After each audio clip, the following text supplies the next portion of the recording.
Akala ko noon, ang paghihiganti ay matamis. Akala ko, kapag nakuha ko na ang lahat ng pera at karangyaan na ipinagkait sa akin, magiging buo na ako.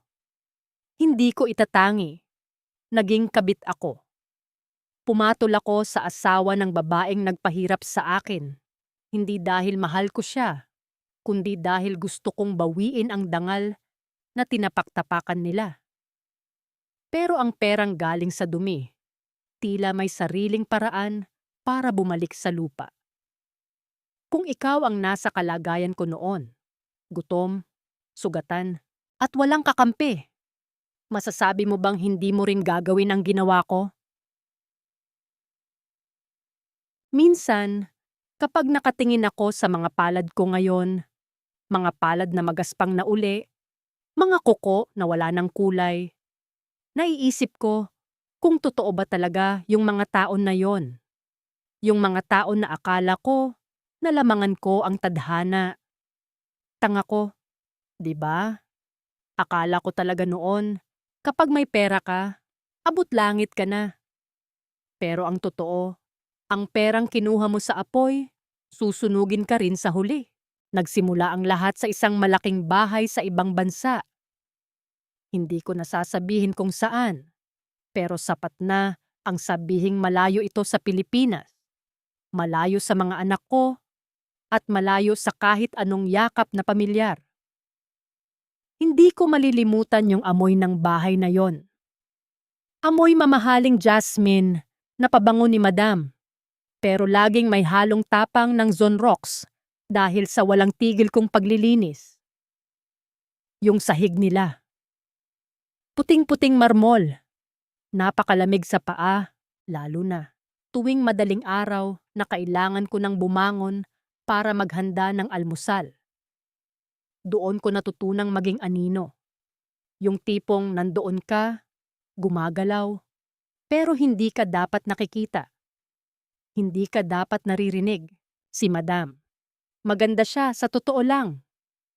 Maputi, laging maayos ang buhok, at yung mga kuko niya, laging matingkad na pula ang pintura. Pero yung ganda niya hanggang balat lang. Sa loob, parang may kung anong galit siya sa mundo na sa akin niya ibinubuhos. Isang maling dampi lang ng basahan, isang minuto lang na malate ang kape niya, mararamdaman ko na ang talas ng dila niya. Stupid.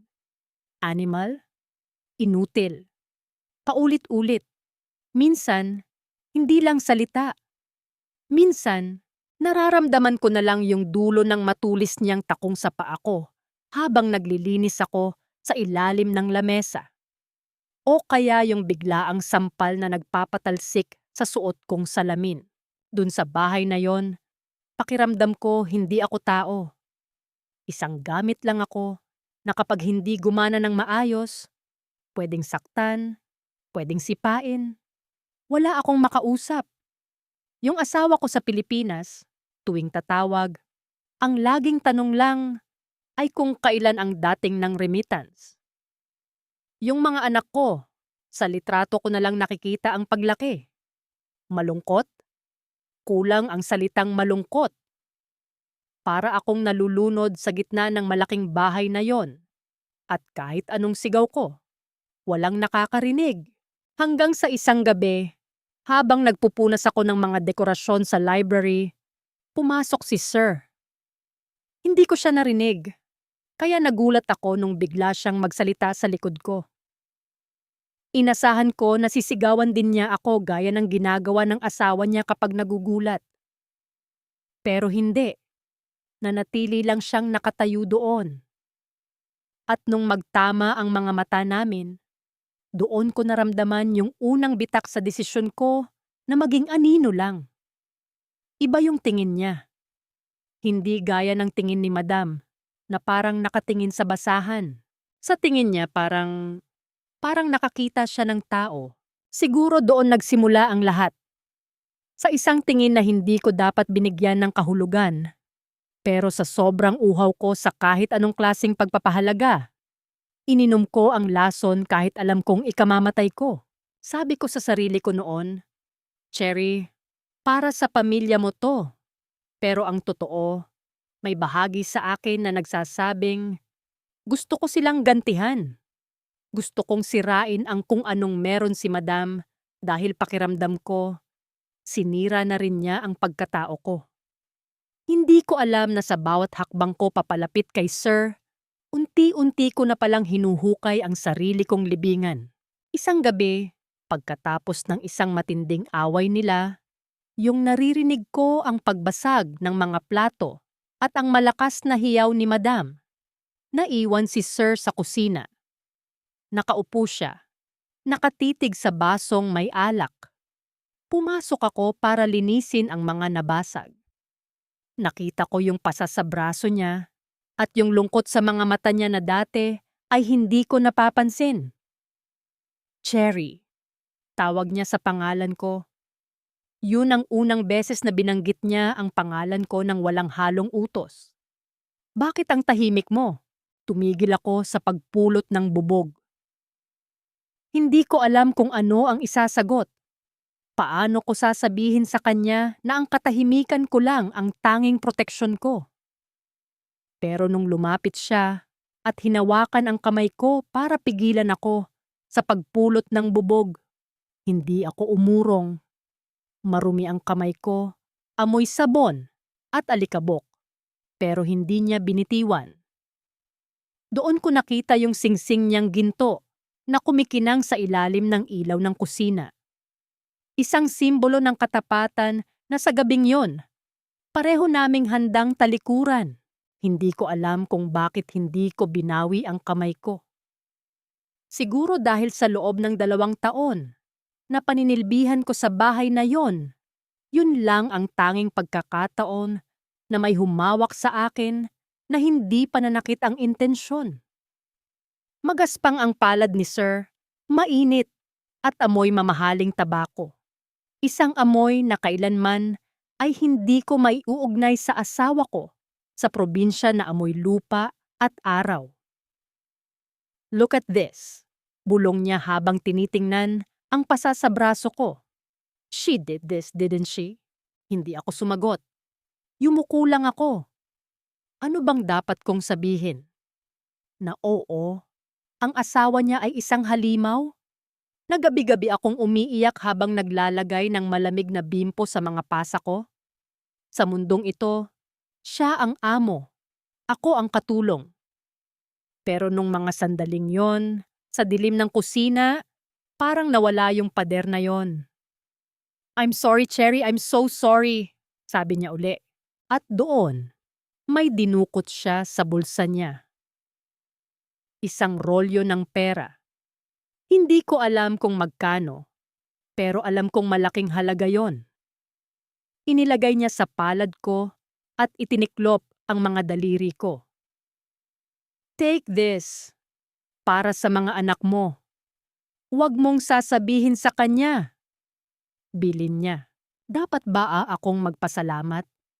O dapat ba akong matakot? Noong hinawakan ko yung pera, parang may kung anong kuryente na dumaloy sa akin. Hindi yon kilig. Yon ay ang pakiramdam ng kapangyarihan. Sa unang pagkakataon may nakuha ako sa bahay na to, na hindi ko pinagpaguran ng husto. Isang bagay na galing sa asawa ng babaeng tumatapak sa akin. Nagsimula doon ang mga aksidente.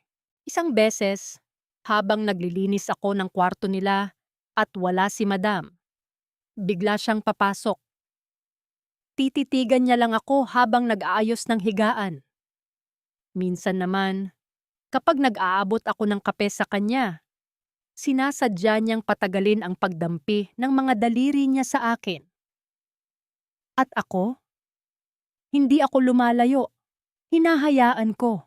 Bakit? Yan ang tanong na hanggang ngayon ay hindi ko masagot ng tapat. Dahil ba mahal ko siya? Hindi. Ngayon ko lang napagtanto, hindi pag-ibig yon. Gutom yon. Gutom sa atensyon, gutom sa paghihiganti, at gutom sa buhay na hindi ko kailanman maaabot sa sarili kong paraan. Tuwing gabi, habang nakahiga ako sa maliit kong silid, tinitingnan ko yung perang itinatago ko sa ilalim ng kutsyon. Nadadagdagan yon linggo-linggo. Isang gabi, may kasama ng kwintas na ginto. Isang gabi, isang singsing na may maliit na brilyante. Habang dumarami ang alahas ko, dumarami rin ang kasinungalingan ko. Tuwing kakausapin ako ni Madam, tuwing sisigawan niya ako o ipapahiya, tinitingnan ko lang siya ng diretso sa mata. Hindi na ako umiiyak. Sa loob-loob ko, tinatawanan ko siya. Sige, isigaw mo lahat ng gusto mo. Pero sa gabi, ang asawa mo, sa akin humihingi ng yakap. Sa akin siya nagtatapat ng mga problema niya. Sa akin niya ibinibigay ang perang dapat ay sayo. Naging matamis ang bawal. Para akong nakikipaglaro sa apoy. At sa bawat kislap nito, pakiramdam ko ay ako ang nananalo. Nakalimutan ko na ang asawa ko sa Pilipinas. Yung mga sulat niya na nagsasabing miss na nila ako, binabasa ko na lang nang mabilisan bago itago. Parang ang layo-layo na nila. Parang ibang tao na yung Cherry na umalis sa Naya, 2 taon na ang nakakaraan. Pero alam nyo ba kung ano ang pinakamahirap? Yung kailangang magpanggap na normal ang lahat. Isang hapon habang naghahanda ako ng merienda sa garden, narinig ko silang nagtatalo tungkol sa pera, tungkol sa hindi pag-uwi ni Sir ng maaga. "I know you're hiding something," sigaw ni Madam. "I'm not stupid." Napatigil ako sa paghiwa ng prutas. Namawis ang mga palad ko. Yung kutsilyong hawak ko nanginginig. Sa isip ko, ito na ba yon? Mabubuko na ba kami? Tumingin si Sir sa direksyon ko. Saglit lang, pero sapat na para makita ko ang takot sa mga mata niya. Pero imbes na lumayo, lumapit siya kay Madam at niyakap ito, habang ang mga mata niya ay nanatiling nakatitig sa akin. Isang yakap na mapanlin lang. Isang yakap na alam kong ako ang dahilan. At doon ko naramdaman ang unang saksak ng konsensya. O baka takot. Hindi ko na alam. Ang alam ko lang, wala na kaming balikan. Nilagpasan na namin ang linya kung saan pwede pa kaming magkunwari na walang nangyayari. Nung gabing yon, pumasok siya sa kwarto ko. Walang katok, walang salita. Ang tanging naririnig ko lang ay ang malakas na tibok ng puso ko at ang tunog ng aircon na tila sumasabay sa kaba ko. "Cherry," bulong niya. Ayoko na siyang kasama. Hindi ko alam kung bakit. Pero nung mga sandaling yon, imbes na itulak ko siya, hinila ko siya papalapit. Siguro dahil gusto kong maramdaman na sa mundong ito, may isang bagay na akin. Kahit alam kong hindi dapat. Kahit alam kong ninakaw ko lang ito. Ang hindi ko alam, ang bawat sandaling ninanakaw ko ay may katumbas na interes. Isang interes na babayaran ko ng higit pa sa lahat ng perang naipon ko. Ang daling masanay sa kasalanan. Yun ang totoo na hindi sinasabi ng marami. Sa simula, nanginginig ka, hindi ka makatulog, parang laging may nakatingin sa'yo. Pero pagkalipas ng ilang linggo, ng ilang buwan, nagiging bahagi na siya ng sistema mo. Para na siyang kape sa umaga. Alam mong masama sa sikmura kapag nasobrahan. Pero hindi mo na kayang simulan ang araw nang wala ito. Naging eksperto ako sa pagpapanggap. Doon ko napatunayan na ang pinakamahusay na artista ay hindi yung nasa telebisyon, kundi yung mga taong may itinatagong sikreto sa loob ng isang maliit na bahay. Maghapon ako pa rin yung Cherry na sunod-sunuran. Cherry na tinititigan ng masama ni Madam kapag may konting alikabok sa lamesa. Cherry na tumatangulang habang dinuduro-duro ang noo. Pero sa ilalim ng suot kong uniforme, nararamdaman ko yung bigat ng gintong kwintas na ibinigay ni Sir. Nakatago yon. Nakadikit sa balat ko, nagsisilbing paalala na sa larong ito, ako ang may hawak sa alas. Minsan, habang naglalaba ako ng mga barong ni Sir, may mahahanap akong pera sa bulsa. Hindi aksidente yon. Alam ko ang tupi ng pera ni Sir. Laging malulutong. Laging may kasamang maliit na piraso ng papel na may nakasulat na for you o kaya soon. Tun. Isang salita na nagbibigay sa akin ng pag-asa. Pero kasabay nito ay ang takot na hindi ko maipaliwanag. Soon. Ano? Maghihiwalay ba sila? Pakakasalan niya ba ako? O soon? Matatapos na ang lahat ng to at kailangan ko ng gumising sa katotohanan? Isang hapon, habang wala si Madam dahil nasa mall kasama ang mga kaibigan niya, pumasok si Sir sa laundry room. Ang init doon, amoy lavender, na detergent at singaw ng plansa. "Cherry, stop working for a minute," sabi niya. Umupo siya sa isang maliit na bangko na ginagamit ko kapag nagkukuskos. Isang mayamang lalaki, nakaupo sa bangko ng katulong. Nakakatawang tingnan, pero nung sandaling yon, parang ang seryoso ng lahat. May ipinakita siyang statement ng bangko sa akin kanina. Bulong niya. Nagtataka siya kung bakit malaki ang nababawas sa savings namin. Tumigil ako sa pagplansa.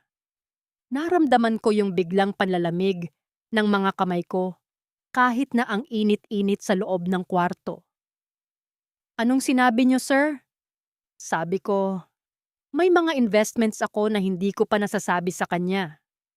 Pero hindi siya naniwala. Alam mo ang asawa ko, matalas ang pang-amoy niyan. Tiningnan niya ako ng diretso. Sa mga mata niya, nakita ko yung pagod. Hindi yung pagod sa trabaho, kundi yung pagod sa pagtatago. At ako naman, imbes na matakot, ang unang pumasok sa isip ko ay, paano yung ipinapadala ko sa Pilipinas? Paano yung itinatayo kong bahay sa probinsya? Doon ko natuklasan ang isang pangit na katotohanan sa sarili ko. Hindi ko na inaalala si Sir.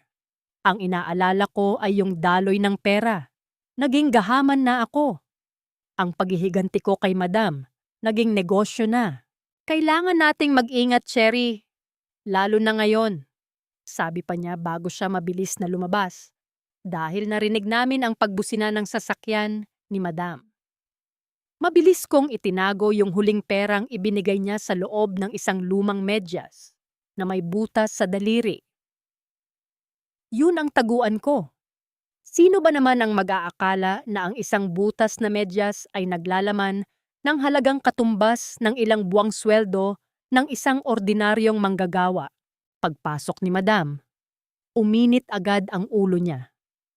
Mainit ang panahon. At mukhang hindi maganda ang kinalabasan ng shopping niya. "Cherry, bakit ang lagkit ng sahig?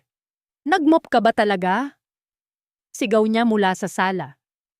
Lumabas ako mula sa laundry room, nagpupunas ng pawis gamit ang bimpo na nakasabit sa balikat ko. "Opo, Madam. Kakatapos lang po." "Sinunggaling! Tingnan mo to!" Itinuro niya ang isang maliit na bakas ng sapatos sa marmol. "Bakas yon ng sapatos ni Sir. Wala ka na talagang ginawang tama. Mula nang dumating ka rito, parang malas ka sa bahay na to." Lalapit sana siya para sampalin ako. Nakita ko na ang pagtaas ng kamay niya. Pero sa pagkakataong ito, hindi ako pumikit. Hindi ako yumuko. Tiningnan ko siya ng diretso sa mga mata.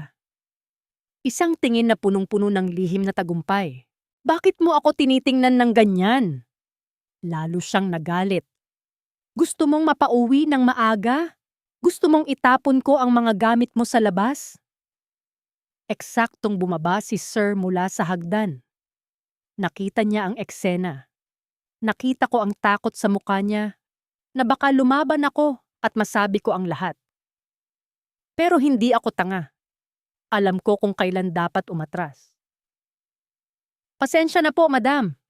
Lilinisin ko na lang po ulit." Mahinahon kong sabi. Pero ang boses ko ay may halong pait na ako lang ang nakakaalam. Nung gabing yon, habang naglilinis ako ng hapagkainan, narinig ko silang nag-aaway sa taas. Hindi ko may maintindihan ang lahat ng salita, pero ang tono ni Madam ay punong-puno ng hinala. At si Sir, naririnig ko ang pagtatanggol niya, pero alam kong humihina na ang mga katwiran niya. Napatigil ako nang makita ko ang isang bagay sa ilalim ng lamesa. Isang maliit na hikaw. Hikaw ni Madam. Siguro nahulog nung hapon habang nagagalit siya. Pinulot ko yon. Isang mamahaling perlas. Tiningnan ko ang sarili ko sa refleksyon ng bintana. Ang dumi ng apron ko. Ang gulo ng buhok ko. Pero sa palad ko, hawak ko ang perlas ng babaeng kinamumuhian ko.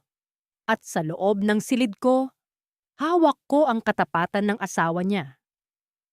Hanggang kailan, Cherry? Tanong ko sa sarili ko. Hanggang kailan mo kayang panindigan ang larong ito bago ka tuluyang maubos? Ang hindi ko alam, ang sagot sa tanong na yon ay darating ng mas mabilis pa sa inaasahan ko. At hindi ito dadaan sa salita, kundi sa isang pagkakamali na huli na para itama. May mga gabi na nakatitig lang ako sa kisame ng maliit kong kwarto. Nakikinig sa huni ng aircon sa labas. At tinatanong ang sarili ko, Cherry, hanggang kailan mo kayang itago ang amoy ng malansang isda? Kasi kahit anong bango ng sabon na ginagamit ko, kahit gaano karaming mamahaling pabango ang ibigay ni Sir, sa dulo ng araw, alam ko ang totoo. Amoy taksil ako. Pero sa kabila ng takot, may kakaibang tamis yung bawat padala ko ng pera sa Pilipinas. Tuwing magte-text ang asawa ko, si Bong, na natanggap na niya ang remittance, parang nabubura lahat ng pasa ko. Nay, salamat. Nakabili na kami ng tiles para sa bagong bahay. Ang ganda na ng sala natin. Sabi ng mga kapitbahay, ang swerte ko raw sa asawa. Text ni Bong. Napait na lang ang ngiti ko. Swerte? Kung alam mo lang, Bong, kung alam mo lang kung kaninong kamag galing ang pambili natin ng tiles.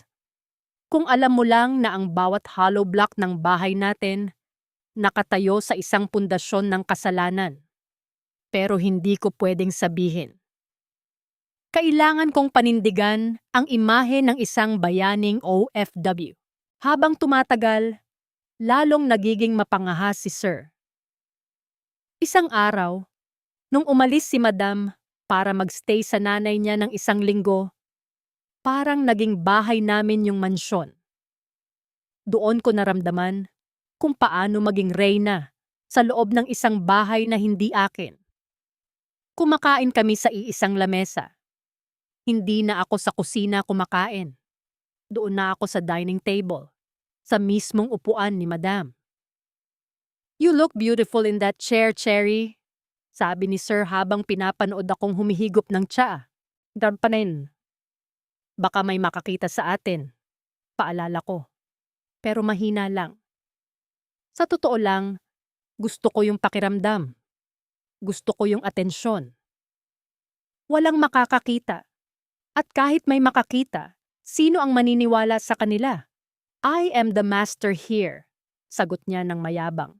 Yan ang problema sa kapangyarihan. Nakakabulag. Akala namin, kontrolado namin ang lahat. Akala namin, sapat na yung mga pader ng mansyon para itago ang lahat ng bahid. Pero ang pader, may tenga.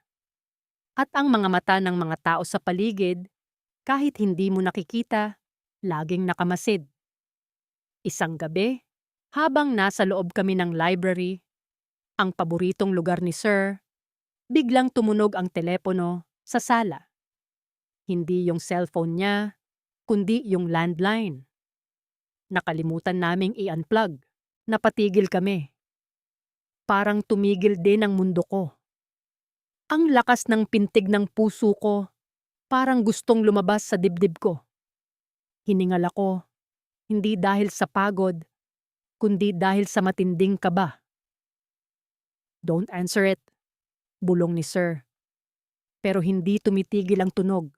Nakakabaliw. Ring, ring, ring. Parang boses ni Madam na sumisigaw ng huli ko kayo. Maya-maya, tumigil ang landline, pero narinig namin ang pagbukas ng pinto sa labas. Yung tunog ng susi, yung pamilyar na tunog ng sapatos na may takong, si Madam. Maaga siyang umuwi. Sa sobrang taranta, mabilis akong lumabas sa library gamit ang back door na papunta sa kusina. Muntik na akong madulas sa marmol na sahig.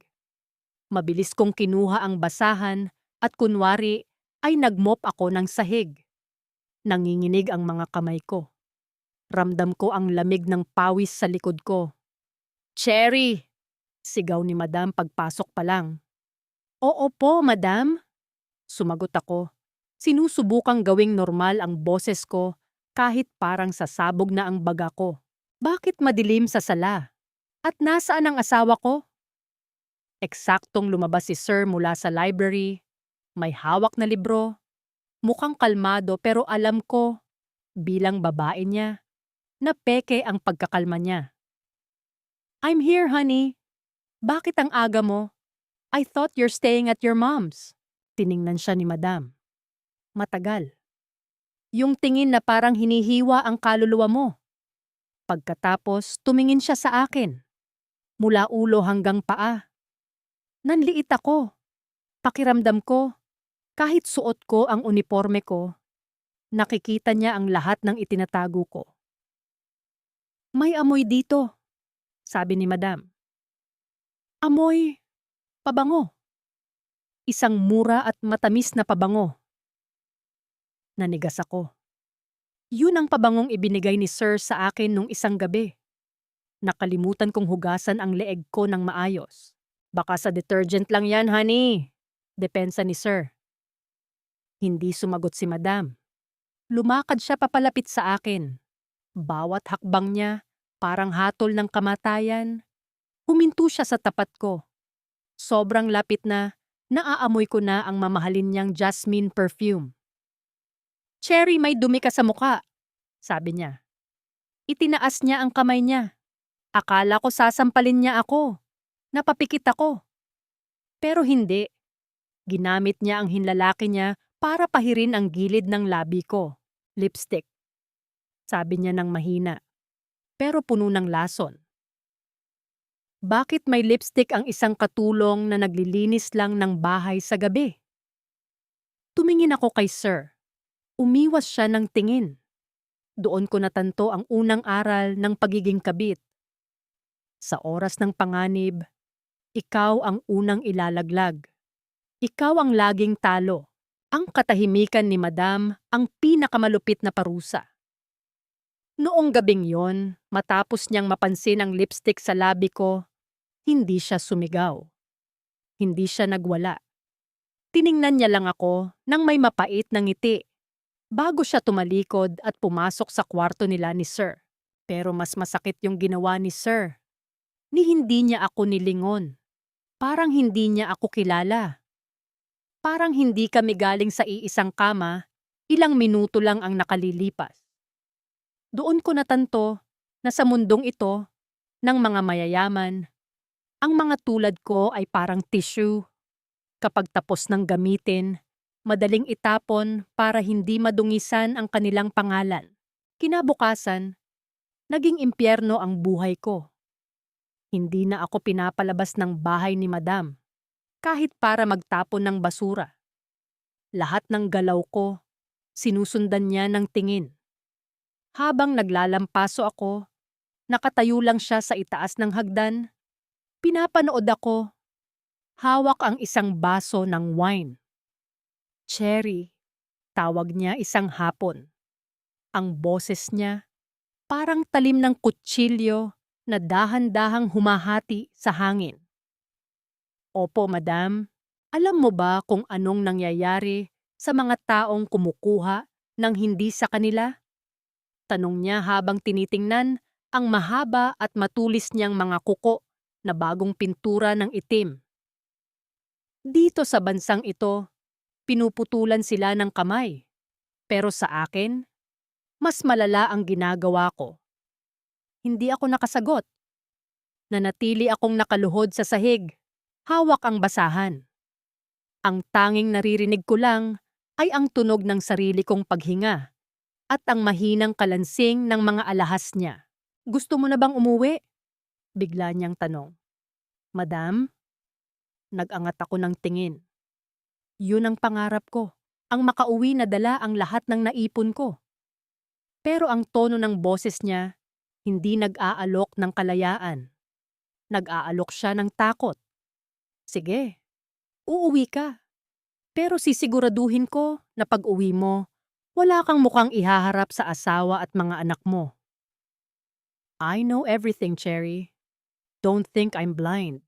Umalis siya nang hindi man lang ako hinahayaang magpaliwanag. Naiwan akong nanginginig. Alam na niya. Siguro matagal na. At ang hinihintay niya lang ay ang tamang pagkakataon para tapusin ako. Nung gabing yon, palihim akong pumunta sa laundry room para tawagan si Sir. Alam kong delikado, pero kailangan ko siyang makausap. Sir, alam na po ni Madam. Bulong ko sa telepono. Kailangan niyo akong tulungan. Sabi niyo protektado niyo ako. Narinig ko ang buntong hininga niya sa kabilang linya. Malungkot. Duwag. Cherry, I can't. She's talking to her lawyers. Kung papasok ako sa gitna nito, mawawala sa akin ang lahat. Ang kumpanya, ang bahay, everything. Paano ako, sir? Paano yung mga pangako nyo? Gusto kong sumigaw, pero kailangan kong manatiling tahimik. I'll send you money one last time. Malaki to. Sapat na para makaalis ka rito bago kanya tuluyang maipakulong o mapahamak. Pack your things, Cherry. Ngayon na. Ibinaba niya ang telepono. Wala man lang, I'm sorry. Wala man lang mag-iingat ka. Pera lang. Palagi na lang pera. Doon ko tiningnan ang mga kamay ko. Dito sa mga kamay na to, nakahawak ako ng libu-libong dolyar na galing sa kasalanan. Dito sa mga kamay na to, itinayo ko ang pangarap kong bahay sa Pilipinas. Pero bakit pakiramdam ko, ang dumi-dumi ko? Bakit pakiramdam ko, kahit hugasan ko ang mga kamay ko ng 100 beses, hindi na mawawala ang amoy ng pagtataksil? Mabilis akong bumalik sa kwarto ko. Kinuha ko ang malaking maleta na itinatago ko sa ilalim ng kama. Doon, nakatago ang lahat ng alahas na ibinigay ni Sir, ang mga dolyar na unti-unti kong inipon. Isinilid ko lahat. Ang bawat piraso ng ginto, parang mabigat na bato sa loob ng bag ko. Habang nag-iimpake ako, nakita ko ang litrato ng pamilya ko. Ang asawa kong si Bong, nakangiti habang hawak ang isang anak namin. Napahagulgol ako, pero walang tunog. Bong, patawarin mo ako. Bulong ko sa isip ko. Ginawa ko to para sa inyo. Para hindi na tayo maghirap. Para may tiles ang sala natin. Para may pagkain kayo sa lamesa. Pero sa isang sulok ng isip ko, may boses na nagsasabing, talaga ba, Cherry? O ginawa mo to dahil gusto mong maramdaman na mahalaga ka? Dahil gusto mong maghiganti sa babaeng nang aapi sa'yo? Hanggang ngayon, hindi ko pa rin masagot ang tanong na yon. Tumayo ako at binuhat ang maleta. Madilim sa buong bahay, 3:00 ng madaling araw. Ito na ang huling pagkakataon ko. Kung hindi ako aalis ngayon, baka bukas, pulis na ang sasalubong sa akin. Habang naglalakad ako sa pasilyo, dumaan ako sa tapat ng kwarto nina Sir at Madam. Napatigil ako. Narinig ko ang mahinang hagulgol ni Madam sa loob. Umiiyak siya. Ang babaeng akala ko ay halimaw, ang babaeng tinuring kong kaaway. Nasasaktan din pala siya at ako ang dahilan. Doon ko naramdaman ang tunay na bigat ng ginawa ko. Hindi lang ako nagnakaw ng pera, nagnakaw ako ng dignidad. Nagnakaw ako ng tiwala. Lumabas ako ng mansyon nang hindi lumingon. Sa labas, malamig ang hangin. Sumakay ako sa taxi na kanina ko pa tinawagan. Habang papalayo ang sasakyan, tiningnan ko ang malaking bahay na naging kulungan ko ng 3 taon. Akala ko, tapos na ang lahat. Akala ko, kapag nakauwi na ako sa Pilipinas, dala ang mga kayamanang ito, magiging masaya na ako. Hindi ko alam. Ang tunay na bagyo ay hindi pa nagsisimula. Ang tunay na parusa ay hindi galing kay madam, kundi galing sa langit. At ang perang owe o marumi na hawak ko. Ito ang magiging mitya ng sarili kong pagkagunaw. Akala ko, paglapag ng eroplano sa Naya, maiiwan ko na sa ibang bansa ang lahat. Ang amoy ng jasmine na pabango ni madam, ang takot sa bawat yapak ni sir, at ang bigat ng mga sikretong itinago ko sa ilalim ng uniforme ko. Akala ko, kapag nayakap ko na ang mga anak ko, mabubura na ang lahat ng dumi na kumapit sa balat ko. Pero mali ako. Ang kasalanan, hindi yan parang alikabok na basta-basta mo lang mapapagpag. Para siyang tinta. Kapag tumulo sa puting tela, kahit anong kuskus mo, may maiiwang mantsa. Sinalubong ako ng pamilya ko na parang isang bayani. Si Bong, ang asawa ko, halos hindi magkandamayaw sa pagbitbit ng mga balikbayan box ko. Ang mga anak ko, ang lalaki na nila. Ang titingkad ng mga ngiti nila habang tinitingnan ang mga pasalubong ko. Nay, ang bango-bango mo naman. Amoy mayaman, sabi ng bunso ko habang nakayakap sa akin. Nangiti ako, pero sa loob-loob ko gusto kong umiyak. Anak, kung alam mo lang kung anong klaseng yaman ang dala ko, bulong ko sa isip ko. Ginamit ko agad ang perang naipon ko. Hindi lang basta naipon. Yung perang hiningi ko, yung perang regalo, yung perang ninakaw ko sa katahimikan ng gabi. Nagtayo kami ng isang malaking hardware store sa gitna ng bayan. Binili ko yung lupa sa tabi ng bahay namin at nagpatayo ako ng mansyon. Ang pinakamalaking bahay sa barangay namin. Gusto kong ilarawan sa inyo yung bahay na yon para maintindihan nyo kung gaano ako naging gahaman. Una, yung gate. Malaking bakal na kulay itim na may gold na disenyo. Pag bumukas yon, may tunog na nagsasabing, "Dito nakatira ang pinakamayaman sa inyo." Pangalawa, yung mga bintana. Malalaking glass windows na may mamahaling curtains. Mula sa labas, makikita mo yung chandelier sa sala na kumikinang tuwing gabi. Pangatlo, yung amoy. Amoy bagong pintura, amoy bagong leather na sofa, at amoy lamig dahil sa 3 split-type aircon na hindi namamatay maghapon. Salamat talaga, Cherry. Hindi ko akalain na sa pag-a-abroad mo, mararating natin to, sabi ni Bong isang gabi habang nakahiga kami sa bago naming kama. Ang daming nagsasabi, ang swerte ko raw sa'yo. Napakasipag mo. Hinawakan niya ang kamay ko. Pero imbes na makaramdam ako ng pagmamahal, nandidiri ako sa sarili ko. Sa tuwing hahaplusin ni Bong ang mga palad ko, naaalala ko ang pagdampi ng mga daliri ni Sir. Sa tuwing tatanungin niya ako tungkol sa trabaho ko doon, kailangan kong bumuo ng mga bagong kwento. Mga kwento ng pagtitiyaga, mga kwento ng kabutihan ng amo ko, mga kwentong alam kong kasinungalingan. Mabait lang talaga yung mga naging amo ko, Bong. Matipid kong sagot. Swerte lang talaga. Swerte. Yun ang tawag ng mga kapitbahay namin sa akin.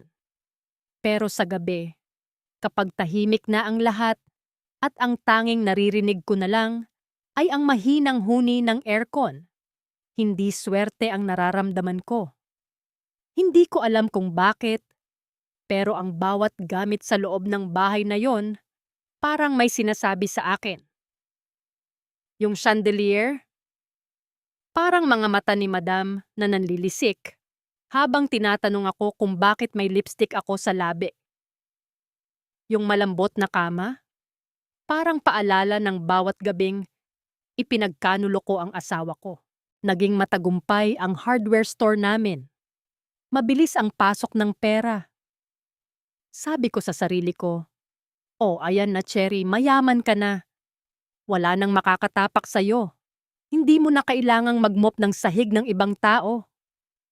Pero bakit ganon? Sa gitna ng lahat ng karangyaan, parang may kulang. Parang may mali. Isang hapon, habang nag-aayos ako ng mga papeles sa opisina ng hardware, may pumasok na isang matandang babae. Gusot-gusot ang damit, pawisan, at halatang galing sa bukid. Bibili raw siya ng ilang kilong pako at semento para sa sira nilang bahay. Nung mag-aabot na siya ng bayad, nakita ko ang mga kamay niya. Magaspang, may mga sugat, amoy lupa, at naramdaman ko yung biglang saksak sa puso ko.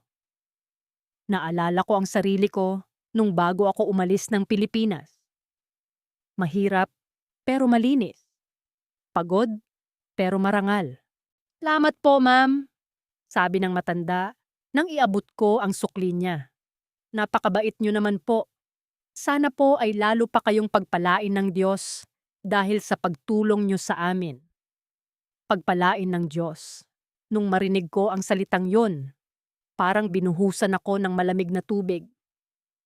Paano ako pagpapalain ng Diyos kung ang lahat ng nakikita ko sa paligid ko ay bunga ng pandaraya? Paano ako magiging mabait sa paningin ng ibang tao kung ang sarili kong konsensya ay isinisigaw na magnanakaw ako? Nagsimula akong magkaroon ng mga panaginip. Hindi lang basta panaginip, kundi mga bangungot. Napapanaginipan ko si Madam. Sa panaginip ko, hindi siya sumisigaw. Nakatayo lang siya sa dulo ng pasilyo ng bagong bahay ko. Itinuturo ang mga gamit ko at dahan-dahang naglalaho habang tumatawa ng mapait. "Cherry, ayos ka lang ba?" Tanong ni Bong isang gabi nung magising akong sumisigaw. "Pinapawisan ka ng malapot." "Wala to, Bong. Masamang panaginip lang," sabi ko habang pilit na pinapakalma ang sarili ko. Pero alam ko, hindi yun panaginip lang. Yun ang simula ng paniningil. Sabi nga nila, ang perang galing sa masama, may dalang sumpa. At ang sumpang yun, hindi dadaan sa kulong. Hindi dadaan sa demanda ni Madam. Darating siya sa paraang hindi ko inaasahan. Isang hapon, habang maliwanag ang sikat ng araw at tila normal ang lahat, nakatanggap ako ng isang tawag. Hindi mula sa ibang bansa, kundi mula sa munisipyo. "Ma'am Cherry, may problema po sa pwesto ng hardware nyo. May lumabas pong bagong claim sa lupa at mukhang peke ang titulo na hawak nyo." Doon ko naramdaman ang unang panginginig ng pundasyon ng buhay na itinayo ko. Akala ko, sapat na ang pera para mabili ang katahimikan. Hindi ko alam, ang tadhana, hindi nababayaran. Isang pirasong papel. Yun lang pala ang kailangan para magsimulang mabitak ang mundong itinayo ko. Sabi nila, ang pera ay parang tubig. Madaling dumaloy sa mga kamay mo, lalo na kung ang pinanggalingan nito ay hindi malinis. Noong hawak ko ang dilaw na envelope mula sa munisipyo, naramdaman ko yung kakaibang init sa mga palad ko. Yung amoy ng lumang folder at stamp pad ink. Hanggang ngayon, naaalala ko pa rin. Pekeng titulo. Paanong naging peke yan, Cherry? Binayaran natin yan ng buo. Sigaw ni Bong habang binabasa ang sulat. Galit na galit siya. Nakakatakot siyang magalit dahil ang alam niya, bawat sentimo na ginamit namin ay galing sa pagod at puyat ko sa ibang bansa. Hindi ako makatingin sa kanya.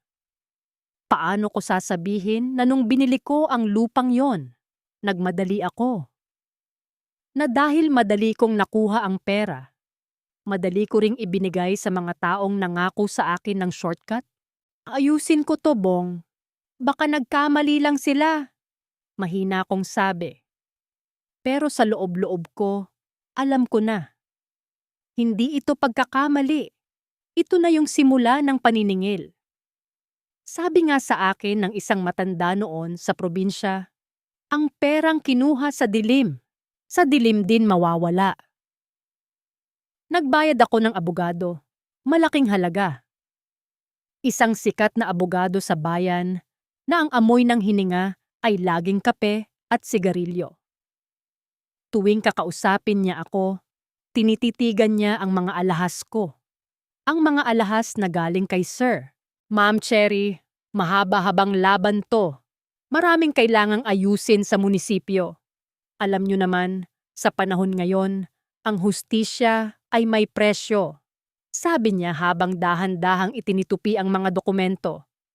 Kumuha na naman ako sa ipon ko. Sige, bayad dito. Sige, regalo doon. Akala ko, kapag dinaan ko sa pera ang lahat, maayos ang lahat gaya ng nangyari sa ibang bansa. Pero habang naglalabas ako ng pera, parang mas lalong lumalalim ang hukay na kinatatayuan ko. Doon nagsimulang matuyot ang hardware store namin. Dahil sa kaso, natigil ang mga delivery. Yung mga dating suki namin, nagsimulang lumipat sa iba dahil nabalitaan nilang nilanghat ang lupa namin. Ang dating maingay na tindahan, naging tahimik. Yung mga empleyado ko, nakatingin na lang sa akin ng may awa. Yung tingin na mas masakit pa sa sampal. Isang gabi, uminom si Bong. Bihira siyang maglasing, pero nung gabing yon, nakita ko siyang nakaupo sa beranda, nakatitig sa dilim ng kalsada. Cherry, may itinatago ka ba sa akin? Bigla niyang tanong. Hindi siya lumingon. Tumigil ang mundo ko. Yung baso ng tubig na hawak ko, nanginginig. Ano namang itatago ko, Bong? Para namang hindi mo ako kilala. Hindi ko na alam, Cherry. Mula nung bumalik ka, parang hindi na ikaw yung asawa ko. Para kang laging may tinatakasan. At itong malas natin, parang hindi normal. Parang may nakalimutan tayong bayaran. Napaiyak ako, pero pinigilan ko. Gusto ko sanang lumuhod sa harap niya at sabihin ang lahat. Bong, ang asawa mo, naging kabit. Ang bahay na to, itinayo sa luha ng isang asawang niloko ko. Ang perang to, marumi. Pero natakot ako. Natakot ako na baka kapag nalaman niya ang totoo, iwan niya ako. At yun ang hindi ko kaya. Mas kaya ko pang mawala ang pera, huwag lang ang pamilya ko. Pero ang tadhana, hindi nakikipagnegosasyon. Isang hapon, sobrang init. Yung tinatawag nating alinsangan na parang hindi ka makahinga. Ang langit, kulay ube na may halong kahel. Napakaganda, pero nakakatakot. Sabi ng mga matatanda, yun daw ang senyales ng malakas na bagyo. Hindi nagtagal, bumagsak ang ulan. Hindi lang basta ulan. Parang itinatapon ng langit ang lahat ng galit nito sa amin. Walang tigil ang kulog at kidlat. Ang hangin, humihagupit sa malalaking bintana ng mansyon ko. Nay! Nay! Ang tubig sa labas, tumataas na! Sigaw ng mga anak ko. Noon lang nangyari yon. Sa buong buhay namin sa barangay na to, hindi kami binabaha. Pero nung gabing yon, parang may sariling isip ang tubig. Mabilis itong pumasok sa loob ng bahay. Yung mamahalin kong sofa, lumulutang. Yung mga papeles sa opisina, nababasa. Napatayo lang ako sa gitna ng sala. Tiningnan ko yung chandelier na kumikinang sa bawat kidlat. Biglang nag-brown out. Sa dilim, ang tanging naririnig ko ay ang sigaw ng hangin at ang tunog ng tubig na sumisira sa lahat ng pinaghirapan ko. Doon ko naalala si Madam. Naalala ko yung gabing umiyak siya sa kwarto nila nung umalis ako. Parang naririnig ko ang boses niya sa gitna ng bagyo. Ang kinuha mo sa akin, kukunin din ng mundo sa'yo. Nay, tara na. Kailangan nating lumikas. Hila sa akin ni Bong. Bitbit ko ang maliit na bag kung saan nakatago ang mga huling alahas at dolyar na natitira sa akin. Pero nung papalabas na kami ng pinto, nadulas ako. Nabitawan ko ang bag. Nakita ko kung paano ito nilamon ng maitim at maruming tubig baha. Yung bag ko! Bong, yung bag ko mang... Sigaw ko. Hayaan mo na yan, Cherry. Buhay natin ang mahalaga. Sigaw niya pabalik. Buhay. Yun na lang pala ang matitira sa akin. Habang naglalakad kami sa baha, hanggang kirot na ang tubig, lumingon ako sa mansyon ko. Ang mansyon na akala ko ay magbibigay sa akin ng proteksyon. Ngayon ay isa na lang malaking anino sa gitna ng bagyo. Napaisip ako, pag-ibig ba talaga yung naramdaman ko kay Sir? O isa lang itong mahabang panaginip na ngayon ay nagiging bangungot na? Bakit kailangan kong mawala ang lahat bago ko makita ang dumi sa sarili kong mga mata? Ang bagyong ito, hindi lang ito panahon. Ito ang paglilinis na hindi ko ginawa sa sarili ko. Naniniwala ba kayo na ang kalikasan ay may paraan ng pakikipag-usap sa atin? Na kapag hindi mo narinig ang bulong ng konsensya mo, sisigawan ka ng langit? Kinabukasan matapos ang bagyo, ang tanging natira sa paligid ay putik. Malapot, maitim, at amoy bulok na basura. Yun ang sumalubong sa amin, pagmulat ng mata. Ang mansyon na dati ay kumikinang sa puti, ngayon ay may mahabang linya ng dumi sa pader. Isang marka kung hanggang saan umabot ang tubig. Isang marka na nagsasabing, hanggang dito lang ang kapangyarihan mo. Dahan-dahan kaming pumasok sa hardware store. Ang unang amoy na tumama sa ilong ko ay yung amoy ng basang semento. Alam niyo ba ang nangyayari sa semento kapag nabasa? Tumitigas yan. Nagiging bato. Pero hindi mo na magagamit sa paggawa ng bahay. Wala na siyang silbi. Tumingin ako sa daan-daang sako ng semento na binili ko gamit ang huling padala ni Sir. Lahat yon, matitigas na. Parang mga puntod sa loob ng tindahan ko. Yung mga bakal na gagamitin sana sa mga proyekto namin, nagsisimula ng kalawangin. Sayang, Cherry! Lahat sayang! Bulong ni Bong. Nakaupo siya sa isang basang kahon, nakahawak sa kanyang ulo. Ang dumi-dumi niya. Ang asawa ko na laging maayos, ngayon ay mukhang taong grasa dahil sa paglilinis ng putik. Gusto ko siyang lapitan. Gusto ko siyang yakapin at sabihing, Bong, okay lang yan. May pera pa tayo. Pero wala na.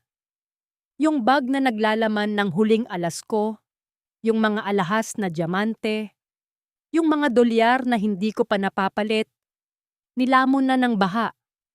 Hindi ko na mahanap kahit saan. Doon ako napaupo sa sahig, sa gitna ng putik. Hindi ko na inalala kung madungisan ang mamahalin kong suot.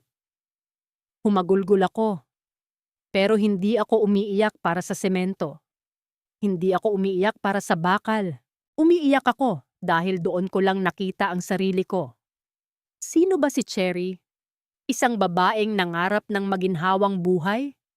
O isang babaeng nagnakaw ng kaligayahan ng iba para lang makaramdam ng halaga? Tiningnan ko ang mga kuko ko. Yung dating maayos na manicure, ngayon ay punong-puno na ng dumi. Doon ko naalala yung mga kuko ni Madam. Itim. Parang ganito rin. Nay, gutom na kami, sabi ng anak ko. Tumayo ako. Pinunasan ko ang muka ko. Sige, magluluto ako. May natira pa tayong kaunting delata sa taas. Habang nagluluto ako gamit ang maliit na kalan, napansin ko ang isang bagay sa bulsa ng pantalon ko. Isang maliit na papel. Basang-basa na siya. Halos hindi na mabasa ang tinta. Pero kilala ko ang sulat na yon. Ito yung huling note ni Sir bago ako umalis.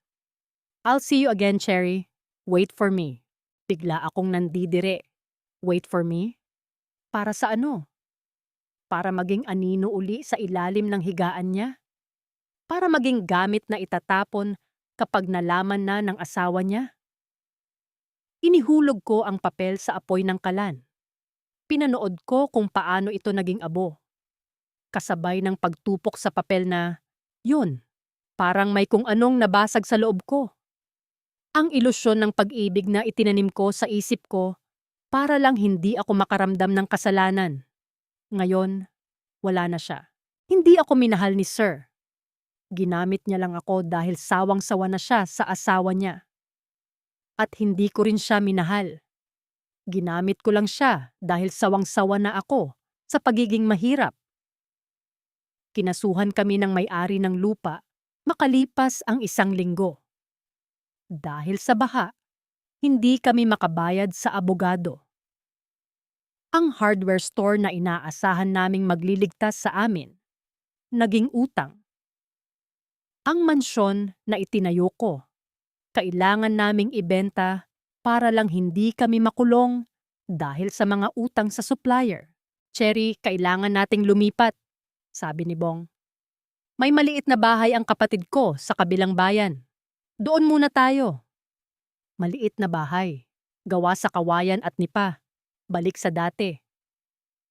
Nung huling araw namin sa mansyon, habang nilalabas namin ang mga natitirang gamit, tumingin ako sa salamin sa sala. Basag na ang salamin dahil sa lakas ng hangin nung bagyo. Ang refleksyon ko, hati-hati. Doon ko nakita ang muka ng isang babaeng nagbayad ng napakamahal para sa isang panandaliang sarap. Ang presyo, ang dignidad ko, ang kapayapaan ng pamilya ko, at ang kinabukasan ng mga anak ko. Cherry, tara na, tawag ni Bong. Bit-bit ko ang isang maliit na bayong. Wala na akong alahas. Wala na akong dolyar. Ang tanging dala ko na lang ay ang mga damit na natira at ang bigat sa dibdib ko na alam kong dadalhin ko habang buhay. Habang naglalakad kami palayo, narinig ko ang tawag ng isang kapitbahay. Oh, Cherry, akala ko ba yayaman na kayo? Akala ko ba di na kayo babalik sa hirap? Hindi ako sumagot. Yumuko lang ako. Dati, sasagutin ko siya. Dati, ipapakita ko ang ginto sa leeg ko para patahimikin siya. Pero ngayon, wala na akong sandata. Ang katotohanan na lang ang meron ako. At ang katotohanan ay ito. Ang bawat sentimo na kinuha ko sa paraang hindi tama, kinuha rin sa akin ng may interes. Nakarating kami sa maliit na kubo. Mainit, masikip, at amoy lupa. Pero nung gabing yun, nung humiga ako sa papag sa tabi ni Bong, isang bagay ang naramdaman ko na hindi ko naramdaman sa mansyon. Katahimikan.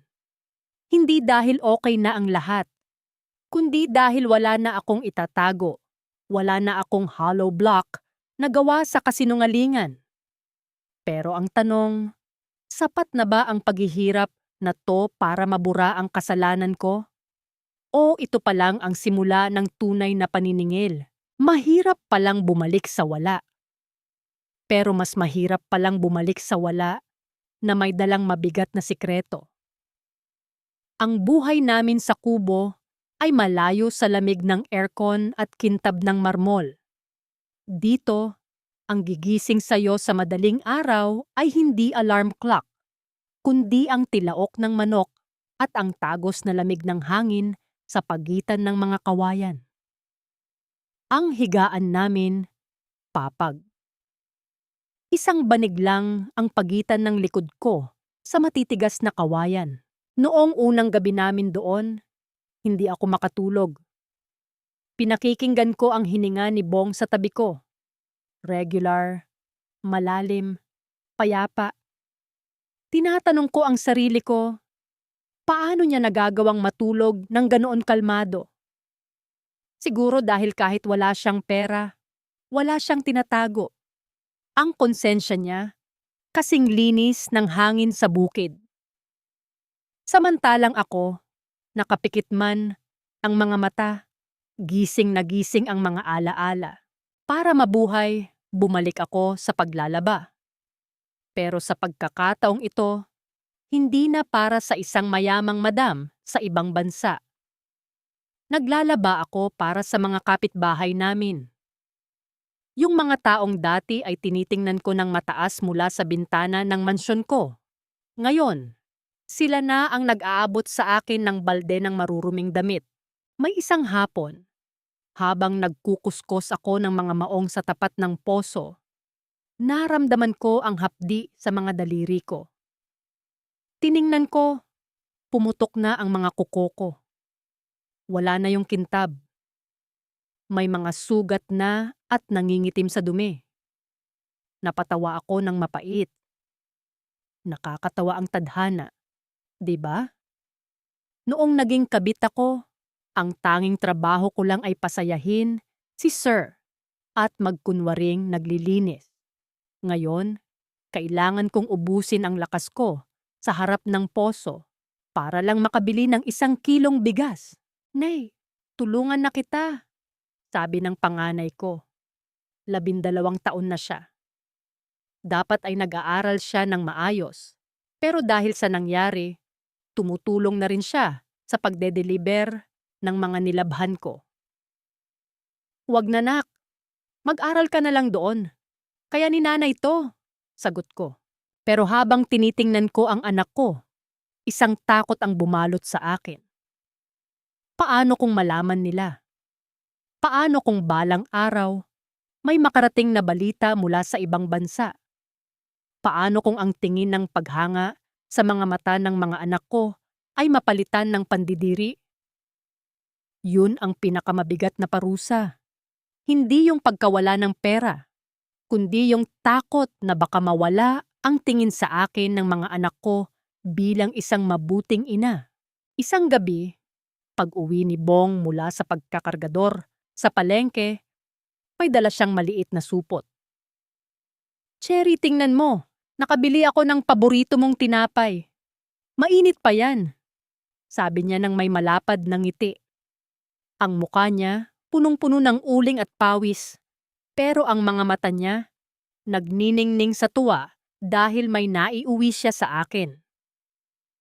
Kumain kami sa maliit na lamesang gawa sa plywood. 1 pirasong tinapay. Pinaghahatian naming 2. Pasensya ka na, Cherry, ha? Kung nakinig lang sana ako sa iyo noon, kung hindi lang sana tayo namalas sa negosyo, baka nasa mansyon pa tayo ngayon, sabi ni Bong habang nakayuko.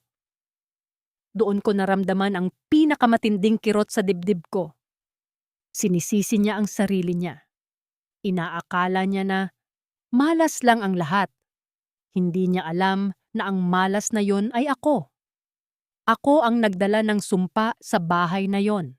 Bong, huwag mong sabihin yan, sabi ko. Halos pabulong na lang dahil sumasakal na ang iyak sa lalamunan ko. Hindi mo kasalanan yon. Kasalanan ko lahat. Lahat. Napatigil si Bong sa pagnguya. Tiningnan niya ako ng matagal. Sa loob ng ilang segundo, parang tumigil ang mundo. Akala ko ito na yon. Akala ko, tatanungin na niya ako kung ano ang ibig kong sabihin. Handa na ba akong sabihin ang lahat? Handa ko na bang wasakin ang huling piraso ng kaligayahan niya? Pero hinawakan lang niya ang kamay ko. Ang magaspang niyang palad, dumampi sa mga sugat-sugat kong daliri. Alam ko, Cherry. Alam kong nahihirapan ka. Pero magkasama tayo, 'di ba? Kahit ano pang pagkakamali ang kahit ano pang pagkakamali ang nagawa mo o nagawa nating dalawa, ang mahalaga ay nagsisikap tayo. Ang mahalaga, marangal na tong ginagawa natin. Nabitawan ko yung tinapay. Marangal. Yun ang salitang tumama sa akin na parang kidlat. Noong nandoon ako sa mansyon sa ibang bansa, noong hawak ko ang libu-libong dolyar ni Sir, noong suot ko ang mga alahas na diamante, hindi ko naramdaman ang salitang, yan, marangal. Isang salita na may 7 letra, pero mas mabigat pa sa lahat ng ginto sa mundo. Hindi ko masabi ang totoo, nanatili akong duwag. Kinuha ko yung tinapay at pilit na ngumuya, kahit na parang buhangin ang lasa nito sa lalamunan ko. Lumipas ang mga buwan. Ang hardware store namin, tuluyan nang na-foreclose. Ang mansyon, iba na ang nakatira. Isang pamilyang hindi alam na ang bawat sulok ng bahay na yun ay may kwento ng pagtataksil. Pero kakaiba ang pakiramdam ko. Sa bawat araw na naglalaba ako, sa bawat hapdi ng sabon sa mga sugat ko sa kamay, pakiramdam ko ay dahan-dahang nababawasan ang dumi sa kaluluwa ko. Isang hapon, habang nagde-deliver ako ng mga damit sa kabilang barangay, nakakita ako ng isang matandang babaeng naglalako ng kakanin. Napahinto ako. May hawig siya kay Madam, hindi sa muka, kundi sa paraan ng pagtayo niya. Pero ang babaeng ito, kahit pawis at pagod, may ngiti sa mga labi habang binibilang ang barya niya. Doon ko natanto ang isang malaking katotohanan. Hindi ako pinarusahan ng Diyos dahil gusto niya akong pahirapan. Pinarusahan niya ako dahil gusto niya akong iligtas. Inalis niya ang lahat ng nakaw na yaman sa akin dahil alam niya na habang hawak ko ang perang yon, hindi ako kailanman magiging malaya. Ang mansyong yun, hindi yun bahay. Kulungan yun. Isang kulungan na gawa sa ginto, pero kulungan pa rin. Ngayon, nakatira kami sa kubo. Minsan, asin lang ang ulam. Minsan, kailangan naming mangutang para sa matrikula ng mga bata. Pero kapag humihiga ako sa gabi, hindi ko na naririnig ang boses ni Madam. Hindi ko na nakikita ang mga mata ni Sir. Ang tanging naririnig ko na lang ay ang huni ng mga kuliglig at ang payapang pagtulog ng mga anak ko. Nakalimutan ko na ang amoy ng jasmine na pabango. Mas gusto ko na ang amoy ng araw at sabon sa mga kamay ko. Dahil ang amoy na ito, totoo. Minsan, kapag naglalakad ako sa palengke at nakakakita ako ng mga babaeng nakauniporme ng OFW, gusto ko silang lapitan. Gusto ko silang yakapin at bulungan. Huwag mong ipagpalit ang kapayapaan mo sa anumang halaga. Huwag mong isiping ang paghihiganti ay makakagamot sa sakit. Dahil sa huli, ikaw lang ang susunugin ng apoy na sinindihan mo. Hindi ko alam kung mapapatawad ko pa ang sarili ko. Siguro, habang buhay ko itong dadalhin. Pero sa bawat kusot ko ng damit, sa bawat patak ng pawis ko, sa marangal na trabaho, umaasa ako na unti-unti akong nakakabayad. Isang gabi, tinanong ako ni Bong habang nakatingin kami sa mga bituin mula sa bintana ng kubo. Cherry, kung ibabalik ba ang panahon, aalis ka pa rin ba uli? Napatigil ako. Tiningnan ko ang mga kamay ko. Magaspang, may mga kalyo. Walang kahit isang pirasong ginto. Aalis ako, Bong. Sagot ko ng may katapatan sa unang pagkakataon. Aalis ako para magtrabaho. Pero sa pagkakataong ito, sisiguraduhin ko na ang iuuwi ko sa inyo ay hindi lang pera, kundi isang ina na kaya kayong tingnan ng diretso sa mata. Hinawakan niya ang kamay ko at sa dilim ng gabi, sa gitna ng kahirapan, doon ko naramdaman ang tunay na yaman. Hindi yun nabibili ng dolyar. Hindi yun nakukuha sa pangangaliwa. Ang yaman na yon ay ang pagkakataong magsimula uli. Kayo? Kung kayo ang nasa lugar ko noon, kung nakaramdam kayo ng sobrang sakit at pang-aapi, sigurado ba kayong hindi nyo rin pipiliin ang madaling daan? O hahayaan nyo munang sunugin kayo ng katotohanan bago kayo matutong lumipad ng tama? Hanggang ngayon, wala pa rin akong sagot. Ang alam ko lang, sa bawat paglubog ng araw, nagpapasalamat ako. Hindi dahil mayaman ako, kundi dahil sa wakas, malinis na ang mga kamay ko. Akala ko, pagkatapos ng bagyo, sisikat ang araw at matatapos na ang kalbaryo.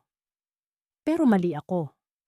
Ang masakit sa baha, hindi lang yung tubig ang dinadala niya, kundi yung putik na naiiwan kapag tuyo na ang paligid. Yung putik na yon, kahit anong kuskus mo, parang nakadikit na sa hininga mo. Amoy bulok na kahoy, amoy kalawang, at amoy ng mga pangarap na hinayaan mong mabulok. Isang linggo matapos ang baha, dumating ang mga taong mas nakakatakot pa sa bagyo. Ang mga kolektor. Ma'am Cherry, pasensya na po, pero kailangan na naming hatakin ang mga natitirang stock sa hardware. 3 buwan na po kayong hindi nakakapag-remit sa supplier, sabi nung lalaking nakauniforme ng asul. Tumingin ako sa paligid ng hardware store ko. Wala na yung dating kintab ng mga dekuryenteng kagamitan. Yung mga mamahaling drill, yung mga gripo na gawa sa tanso, lahat yon, nabalot na ng banlik. Wala na bang ibang paraan? Tanong ni Bong. Nakita ko ang panginginig ng boses niya. Ang asawa ko, na dati ay taas noo, kapag naglalakad sa bayan dahil sa hardware na to, ngayon ay parang lumiit ang anyo. Wala na po, sir. May utang din po kayo sa bangko na nakasangla ang lupa nyo, di ba? Nakarating na po sa amin na peke ang titulo. Kaya kailangan naming protektahan ang kumpanya namin. Hatak. Yun ang salitang naging musika ng buhay ko sa mga sumunod na araw. Hinatak ang delivery truck. Hinatak ang mga natitirang semento. Hanggang sa huli, pati ang mansyon na itinayo ko sa kasalanan, kailangang iwanan. Nung huling gabi namin sa loob ng malaking bahay na, yun, wala kaming kuryente. Kandila lang ang gamit namin. Nakaupo kami ni Bong sa sahig ng sala. Wala na kasi yung sofa. Kinuha na ng mga pinagkakautangan. Cherry, tawag niya sa akin sa dilim. Ang liwanag ng kandila ay gumagawa ng malalaking anino sa pader. Sa tingin mo ba, may nagawa tayong mali? Bakit parang binawi sa atin ang lahat sa isang iglap lang? Napatigil ako sa pag-iimpake ng mga damit namin sa sako. Yun ang tanong na ayaw kong sagutin. May nagawa ba tayong mali? Gusto kong isigaw sa kanya. Hindi tayo, Bong. Ako. Ako ang nagmali. Siguro, hindi lang talaga para sa atin to. Mahina kong sagot. Pero nanggaling to sa pagod mo. 'Di ba? Sa hirap mo sa ibang bansa, bakit pati yon kinuha? Doon ko naramdaman yung matulis na kirot sa dibdib ko. Para akong sinasaksak ng sarili kong kasinungalingan. Gusto kong sabihin sa kanya na ang bahay na to ay hindi itinayo sa pagod, kundi sa pagkakanulo. Na ang bawat kanto ng kisameng tinitingnan niya ay binayaran ng bawat gabing kasama ko si Sir. Bong, Matulog na tayo, sabi ko na lang. Ayoko nang magsalita. Natatakot ako na baka sa isang maling salita, lumabas ang lahat ng katotohanan. Kinabukasan, bitbit ang 2 sako ng damit at isang lumang electric fan. Lumabas kami ng gate. Tumingin ako sa itaas. Ang chandelier na dati ay kumikinang. Ngayon ay nababalutan na ng sapot ng gagamba. Iniwan namin ang susi sa ilalim ng paso. Habang naglalakad kami palayo, narinig ko ang mahinang huni ng pintuan ng gate. Squeak. Parang isang malungkot na paalam. O baka isang mapait na tawa. Ang tirahan ng kapatid ni Bong ay isang maliit na kubo sa gilid ng palayan. Malayo sa kabihasnan. Dito, wala kang makikitang marmol. Ang sahig ay kawayan na may mga puwang na sapat na para makita mo ang lupa sa ilalim. Dito muna tayo, Cherry. Pasensya ka na, ha? Sabi ni Bong habang inilalatag ang banig. Nung gabing yun, unang pagkakataon na nakaramdam ako ng tunay na katahimikan. Walang tunog ng aircon. Ang naririnig ko lang ay ang huni ng mga palaka sa bukid at ang malalim na paghinga ng mga anak ko. Pero sa katahimikang yun, doon lalong lumalakas ang boses sa loob ng ulo ko. Cherry, ito ang nararapat sa'yo para kaming bumalik sa umpisa o baka mas masahol pa sa umpisa. Dahil nung umpisa, may pangarap pa kami. Ngayon, ang pangarap namin ay kung paano lang maitatawid ang gutom sa susunod na araw. Kailangan kong kumilos. Hindi pwedeng si Bong lang ang magkargador sa palengke. Kaya isang umaga, kinuha ko ang isang malaking palanggana. Pumunta ako sa ilog, doon sa labahan ng bayan. O Cherry, ikaw ba yan? Tanong ni Aling Nena, ang tsismosa sa aming barangay. Nakita ko ang ngisi sa mukha niya. Alam niyo naman sa probinsya, ang pagbagsak ng isang mayaman ay parang pista para sa iba. Akala ko ba, hindi ka nahahawak ng sabon habang buhay? Kailangan po nating mabuhay, Aling Nena. Sagot ko nang hindi tumitingin. Isinawsaw ko ang mga kamay ko sa malamig na tubig ng ilog. Ang hapdi. May mga sugat na ako sa daliri mula sa pag-iimpake at ang tubig na may halong sabon ay parang asidong pumapasok sa balat ko. Kuskus dito, kuskus doon. Sa bawat kuskus ko sa maruming maong ng mga kapitbahay, naiisip ko, ito ba ang bayad? Ito ba ang paraan para mabura ang mantsa ng jasmine na pabango ni Madam? May isang bata na dumaan. May hawak na tinapay. Naalala ko yung mga anak ko. Dati, kaya kong bilhin ang buong bakery para sa kanila. Ngayon, kailangan kong ubusin ang isang bar-bar ng sabon para lang makabili ng 2 pirasong pandesal. Doon ko natanto ang teknik ng tadhana. Hindi niya ako pinatay sa bagyo. Hinayaan niya akong mabuhay para maramdaman ko ang bawat segundo ng aking pagbabayad. Hinayaan niya akong maramdaman ang hapdi ng sabon sa sugat, ang bigat ng palanggana sa ulo, at ang pait ng tingin ng mga taong dati ay kinalimutan ko.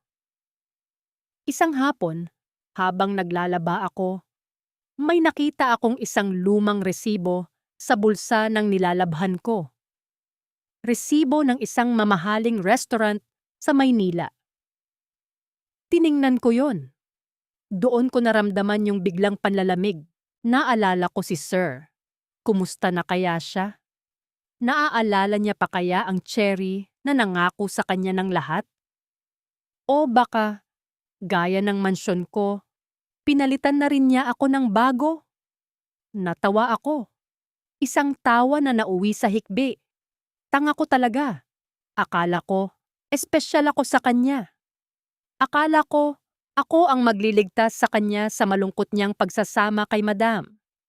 Pero ang totoo, Isa lang akong escape, isang bakasyon. At ang bakasyon, natatapos.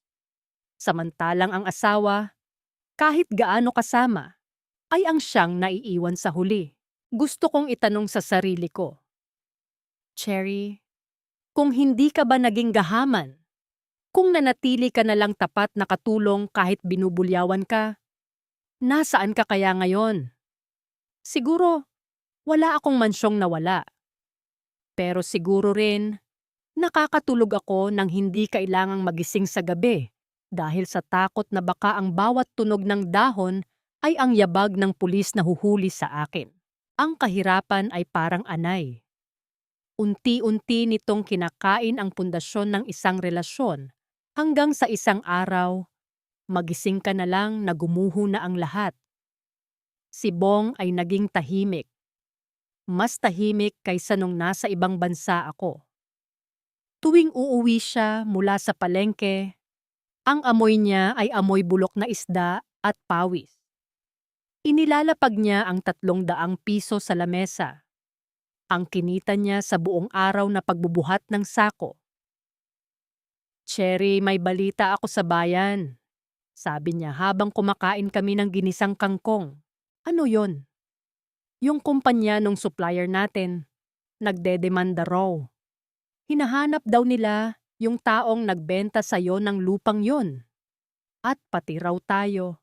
Pwedeng madamay dahil tayo ang nakapirma sa mga papeles. Nabitawan ko ang kutsara. Naramdaman ko ang biglang panginginig ng mga tuhod ko sa ilalim ng lamesa. Paanong madamay?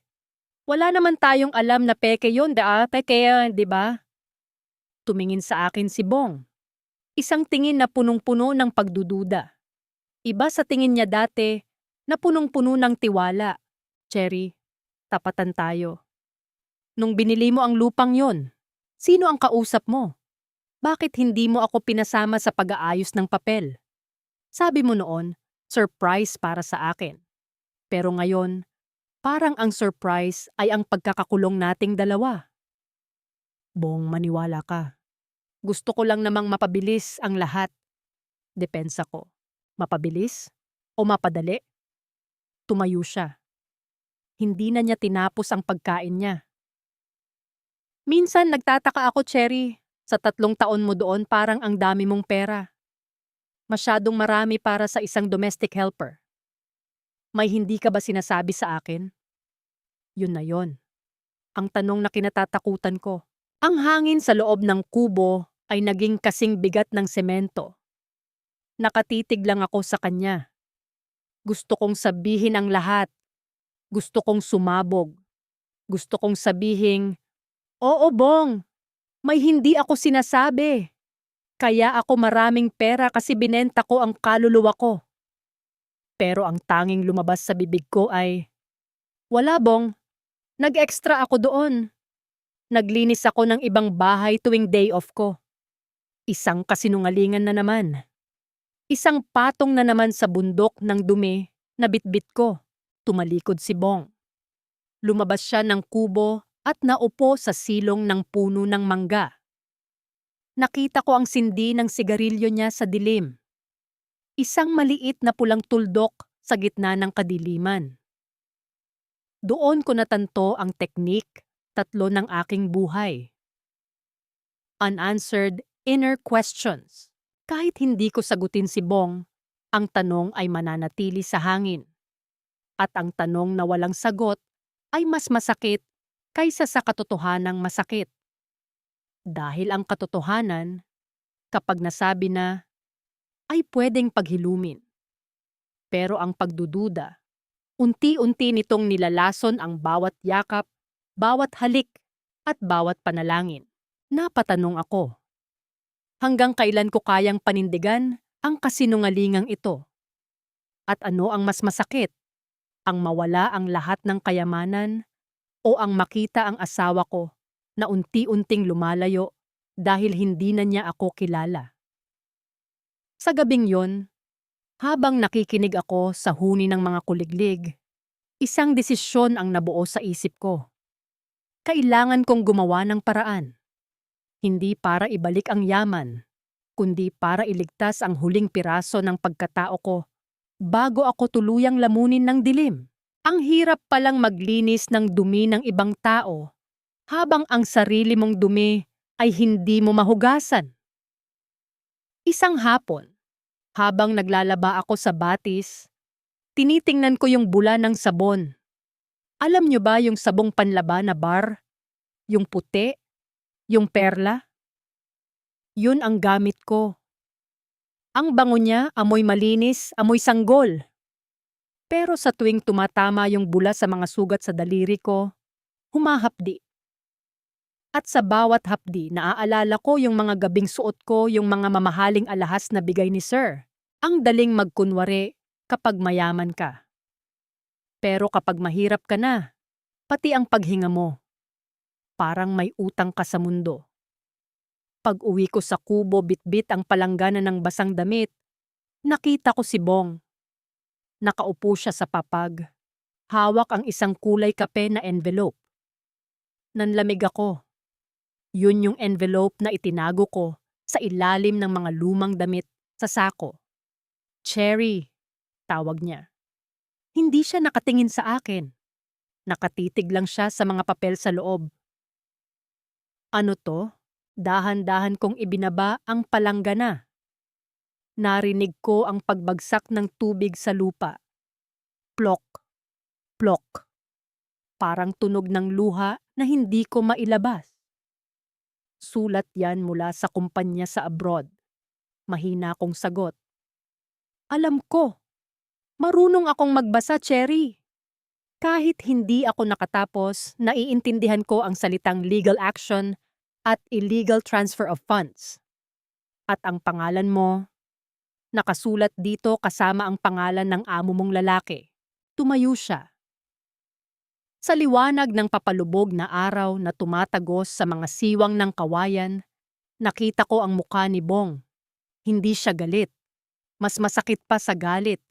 Mukha siyang taong namatayan ng pag-asa. Bong, hayaan mong magpaliwanag ako. Magpaliwanag? Alin ang ipapaliwanag mo?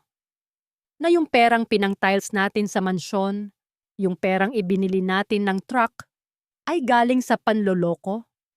Na habang nagpapakamatay ako dito sa pag-aalaga sa mga bata, ikaw pala doon ay kabit ng amo mo? Ang salitang kabit. Paglabas sa bibig ni Bong parang naging totoong kutsilyo. Tumama sa dibdib ko. Nanigas ako sa kinatatayuan ko. Ginawa ko yun para sa inyo. Sigaw ko. Yun ang huling sandata ko. Ang idahilan sila. Ayoko nang maghirap tayo. Ayoko nang makita kayong nagtitiis. Nakita mo naman, di ba? Naging masaya tayo. Nakakain tayo ng masarap. Masaya? Lumapit siya sa akin. Naamoy ko ang pawis niya. Ang amoy ng hirap na marangal. Cherry, masaya ako kahit tuyo ang ulam natin. Basta alam kong galing yun sa malinis na paraan. Pero ito, ang bahay na to, pati itong kubong tinitirhan natin ngayon. Parang amoy bulok dahil sa ginawa mo. Kinuha niya ang sako ng mga damit niya. Mabilis. Walang pasubali. Saan ka pupunta? Habol ko sa kanya. Hindi ko alam. Pero hindi ko kayang tumingin sa iyo ngayon, Cherry.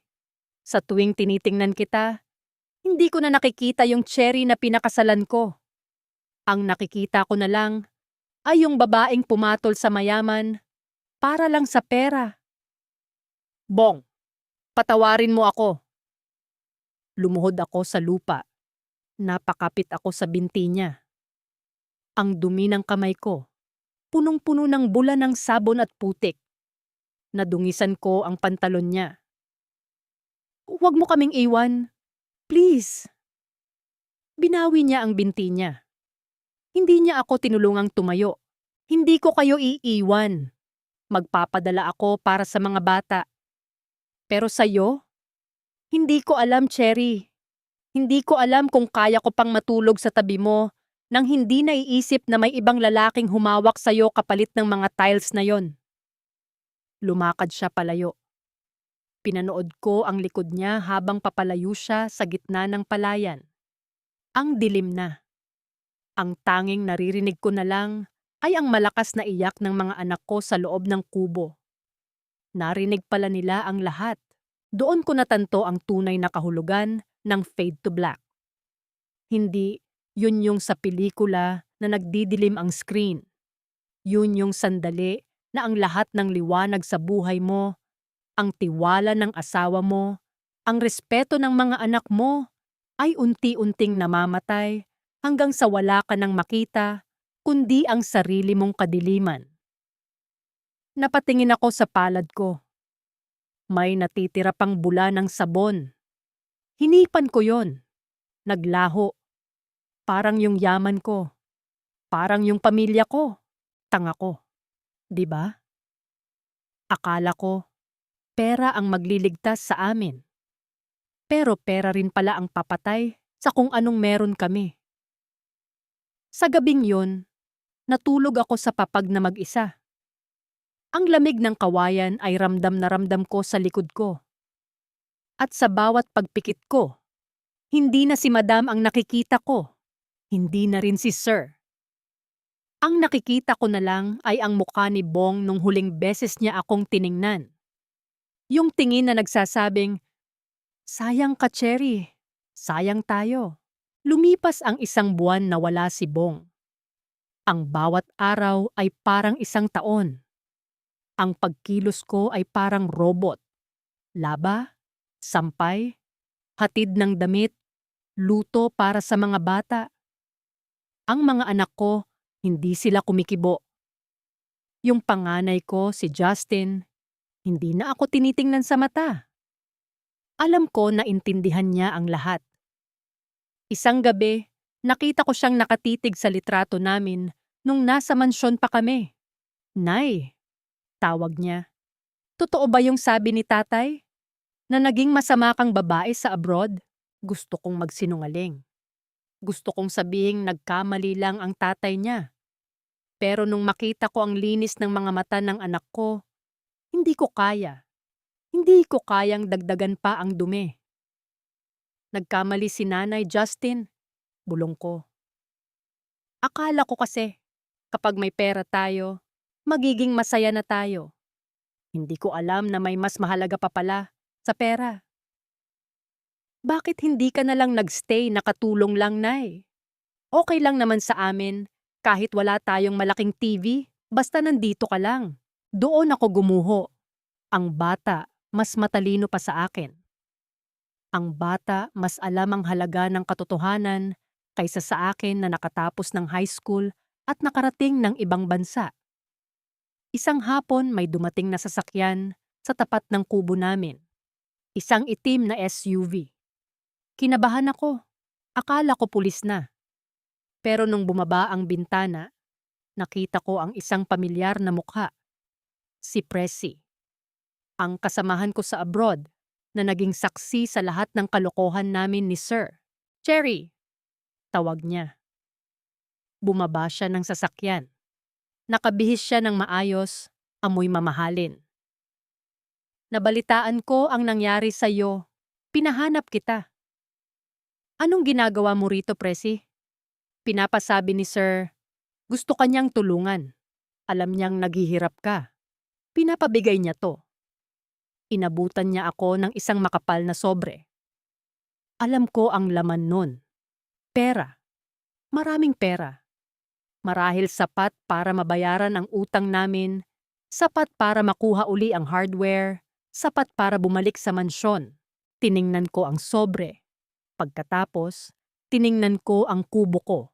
Tiningnan ko ang mga anak ko na nakasilip sa bintana. Naramdaman ko yung biglang pagkasuklam. Hindi kay Presi, kundi sa sarili ko. Na hanggang ngayon, iniisip pa rin nila na mabibili ako ng pera. Na hanggang ngayon, iniisip nila na ang solusyon sa lahat ng sakit na idinulot ko ay ang mga papel na yan na may mukha ng mga presidente. "Ibalik mo yan sa kanya, Presi. sabi ko. Ang boses ko, buo. Walang panginginig. Ano? Cherry, magpapakamatay ka ba sa hirap dito? Tingnan mo ang paligid mo. Malulunod ka sa putik dito. Mas gusto ko na ang putik na to, Presi. Kahit mahirap, nakakahinga ako. Sabihin mo kay Sir, salamat sa lahat. Pero tapos na ako sa pagiging anino. Tapos na ako sa pagiging gamit. Umalis si Presi na galit. Pinaharurot niya ang sasakyan, nag-iwan ng alikabok sa harap ko. Nung mawala na ang sasakyan, naramdaman ko ang isang kakaibang gaan sa dibdib ko. Sa unang pagkakataon sa loob ng maraming taon, nakagawa ako ng tamang desisyon. Isang desisyon na hindi pera ang naging basehan. Pumasok ako sa loob ng kubo. Lumapit sa akin si Justin. Nay, bakit hindi mo tinanggap yung pera? Sabi ni Tita Presi, madami daw yon. Niyakap ko ang anak ko. Ang amoy niya ay amoy araw, amoy laro, amoy katotohanan. Kasi Justin, ayaw na ni nanay na maging marumi. Gusto ko, kapag kumain tayo ng tuyo, alam nating galing yun sa pagod ko sa paglalaba. Okay lang ba yun sa'yo? Tumango ang anak ko at yumakap ng mahigpit. Opo, Nay. Mas gusto ko yung amoy mo ngayon kaysa nung galing ka sa airport. Napaiyak ako. Ngayon ko lang napagtanto. Ang yaman, hindi pala yun yung nasa bangko. Ang yaman, yun pala yung kaya mong yakapin ang anak mo nang walang itinatago. Pero ang tanong, babalik pa ba si Bong?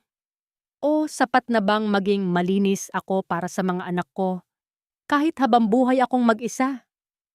Lumipas ang 6 na buwan. Ang mga sugat ko sa kamay ay naging kalyo na. Hindi na ako nasasaktan kapag humahawak ng mainit na tubig o matapang na sabon.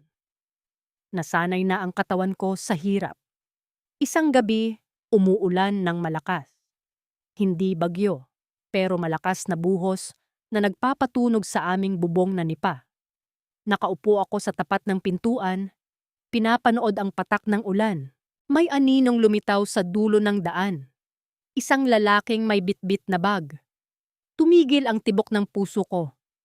Kilala ko ang lakad na yon. Kahit madilim, kahit maulan, kilala ko siya. Si Bong. Huminto siya sa tapat ng kubo. Basang-basa siya. Tiningnan niya ako. Matagal. Parang sinusuri kung ako pa rin ba yung Cherry na iniwan niya. Bakit ka bumalik? Tanong ko. Hindi ako lumapit. Natatakot ako na baka panaginip lang to. Nabalitaan ko yung tungkol sa sobre ni Presi. Sabi niya. Ang boses niya, paos. Sabi ni Justin, tinanggihan mo raw. Tinanggihan ko dahil ayoko na, Bong. Ayoko na ng buhay na yon. Lumapit siya. Umakyat siya sa maliit naming hagdan.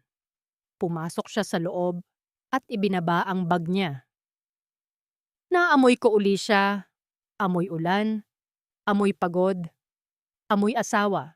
6 na buwan akong nagtrabaho sa construction sa Maynila, Cherry. Gabi-gabi, tinitingnan ko yung mga building na itinatayo namin. Ang gaganda. Ang kikinang.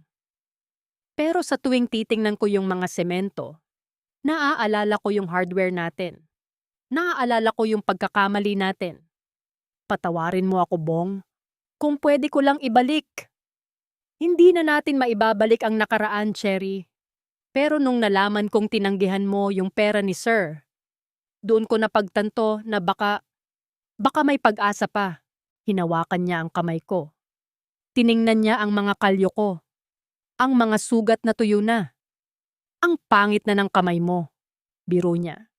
Pero may luha sa mga mata niya. Para sa'yo at sa mga bata, Tubong, marangal na to, papati, sagot ko. Niyakap niya ako. Isang yakap na hindi katulad ng mga yakap ni Sir na puno ng pagnanasa. Ang yakap ni Bong ay puno ng kapatawaran. Isang yakap na nagsasabing handa siyang makipagsapalaran uli sa akin. Kahit wala na kaming mansyon. Kahit wala na kaming truck. Magsisimula tayo uli, Cherry. Mula sa putik. Pero sa pagkakataong ito, sisiguraduhin nating ang pundasyon natin ay hindi nagaling sa nakaw. Sa gabing yon, habang umuulan sa labas, naramdaman ko ang tunay na kapayapaan. Wala na ang takot. Wala na ang mga lihim. Nakalipas ang 5 taon, hindi kami yumaman uli. Pero nakatira na kami sa isang maliit na bahay na gawa sa semento. Simple lang. 2 kwarto, isang maliit na sala. Pero bawat hollow block nito, bawat sako ng semento, ay pinaghirapan namin ni Bong. Siya sa construction, ako sa paglalaba at pagtitinda ng kakanin. Ang mga anak ko ay nag-aaral na. Si Justin, scholar na ngayon sa kolehiyo. Minsan, kapag naglalakad ako sa palengke, nakakakita pa rin ako ng mga balikbayan box. Nakakaamoy pa rin ako ng mga pabangong galing abroad. Pero hindi na ako naiinggit. Hindi na ako nalulungkot. Nalaman ko na ang tunay na yaman ay hindi nasusukat sa kintab ng chandelier o sa laki ng hardware store. Ang tunay na yaman ay yung kaya mong tumingin sa salamin sa umaga at makilala ang taong nakatingin sa'yo. Hindi ko masasabing perpekto na ang buhay namin. May mga araw pa rin nakapos kami. May mga araw na naaalala ko pa rin yung mga pagkakamali ko at nakakaramdam ako ng pait. Pero sa bawat hapdi ng kalyo sa kamay ko, naaalala ko na ako ay buhay. Na ako ay malaya. Minsan, bago ako matulog, tinatanong ko ang sarili ko. Pagsisisi ba talaga to? O nasanay lang ako sa hirap? Pero kapag naramdaman ko ang kamay ni Bong na humahawak sa akin sa dilim, at narinig ko ang mahinang hilik ng mga anak ko sa kabilang kwarto, alam ko ang sagot. Hindi ito tungkol sa hirap o yaman. Tungkol ito sa pagpili. Pinili kong maging totoo kaysa maging mayaman. Pinili kong maging ina kaysa maging kabit. Sa inyong nakikinig, alam kong marami sa inyo ang nagtitiis sa abroad. Marami sa inyo ang nakakaranas ng pang-aapi ng mga amo. Marami sa inyo ang natutukso sa madaling daan para lang maiahon ang pamilya. Hindi ko kayo huhusgahan. Dahil nandoon din ako. Alam ko ang pakiramdam ng gutom sa atensyon at gutom sa ginhawa.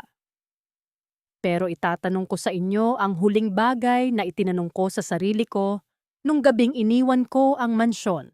Pagkatapos ng lahat ng yaman, pagkatapos ng lahat ng ginto, kapag tinanggal ang lahat ng yan, sino ang matitira sa harap ng salamin? Kaya mo bang mahalin ang taong yon? Ako. Ngayon ko lang natutunang mahalin ang sarili ko. Kahit magaspang ang kamay ko, kahit mahirap lang ako. Dahil sa wakas, wala na akong itinatago. Sa wakas, malinis na ang amoy ko.